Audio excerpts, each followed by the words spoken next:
ఇది చూడండి, ఇది వెండింగ్ మిషన్ అంట. పదండి దీన్ని ఎలా ఆపరేట్ చేయాలో చూద్దాం. ఇలా డిస్ప్లేలో క్యూఆర్ కోడ్ స్కాన్ చేసి మనకి ఏదైతే వస్తువు కావాలో దాని అమౌంట్ అక్కడ పే చేయాలి.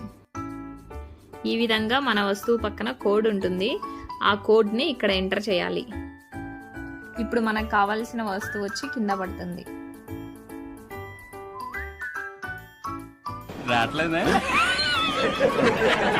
వెండింగ్ మిషన్ ఎర్రర్ వచ్చి ఆగిపోయింది కాబట్టి ఇంకో కోడ్ కొట్టడానికి ఛాన్స్ ఇస్తుంది.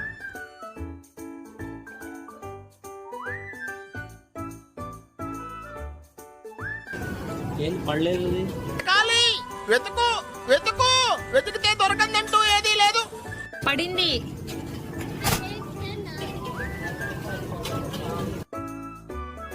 ఈ ప్రాసెస్ లోనే ఒక బటర్ మిల్క్, ఒక కూల్ డ్రింక్ తీసుకున్నాము. కూల్ డ్రింక్ కొట్టినప్పుడే ఎర్రర్ రాలేదు, బాగా పనిచేసింది.